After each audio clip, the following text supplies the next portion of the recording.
He didn't flinch when he said it. "I consider this disloyal." Just like that, my building access was revoked. No warning. No conversation. No thanks for the 8 years I'd poured into his company. Just a cold dismissal and a faint smirk, like he was savoring it. I nodded, smiled, and walked out like a man who had nothing to prove. But inside, the fire was already burning. He wasn't just my boss. He was my wife's father. Family dinners, Sunday golf, holding my hand in the hospital when our daughter was born. I thought he respected me. I'd worked nights, taken pay cuts to protect other people's jobs, covered for him in boardrooms when he blanked on numbers he should have known. For 5 years, I quietly asked for a raise. For 5 years, he told me, not now. All while buying his third house in Marbella. Still, I stayed, loyal to my wife, loyal to the family, loyal to the belief that merit eventually wins. But the moment he heard I'd interviewed somewhere else, thinking about leaving his kingdom, I was suddenly the traitor. He didn't care that my daughter's tuition was rising, that my mortgage was suffocating me, or that I'd only gone to that interview because he kept promising next quarter. He just cut me loose. I should have been furious. Instead, I felt clarity. This wasn't betrayal. It was exposure. He'd just shown me exactly who he was, and I wasn't going to let that go unanswered. When I got home, my wife asked how work went. "Productive," I said. That night, I made love to her like nothing had changed. She didn't need to feel the storm yet. The next morning, I dug out my old backup drives.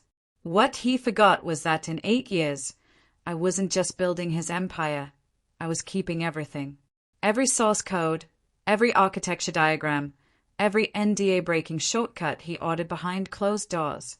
Every recording of him laughing about manipulating client data to inflate valuations. 2 days later, he received an email, subject, concerning potential violations, immediate attention required from Regulatory Compliance Review Board.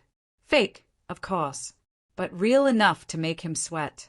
Inside was a neat summary of anonymous whistleblower allegations with timestamps, file names, and hints of audio recordings. His ego wouldn't let him involve legal. He'd tried to bury it quietly, like always. While he panicked, I made my next move. Tariq, my friend, my favorite contact, had admin-level access to their network. He didn't ask questions when I said I needed every email my ex-boss had sent in the last 6 months. What I got was gold. Turns out, he was prepping a shell acquisition, selling company assets to a dummy cop he secretly owned, tanking employee equity in the process, including my wife's. He thought firing me would keep me quiet. He didn't realize quiet men remember everything. For a week, I built the package, emails, bank statements, offshore registrations, all connected. Then I hired a freelance journalist in Berlin, sent her everything, let her verify. While she worked, I invited my wife's father to coffee at the Four Seasons. He arrived smug. "You here to beg for your job back?"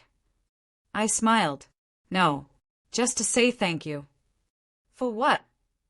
"For clarity," I said. "You freed me." He didn't like not knowing what that meant. I paid the bill and left him with the itch. 3 days later, it hit.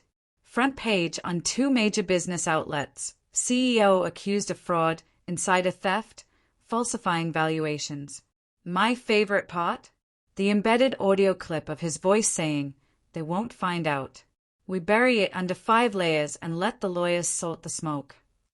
The stock dropped 47% overnight. His board, once drunk on his charm, voted him out by sunset. My wife cried, not because he was exposed, but because she finally saw the man behind the mask. "Did you know this was coming?" she asked. I met her eyes. I knew something had to.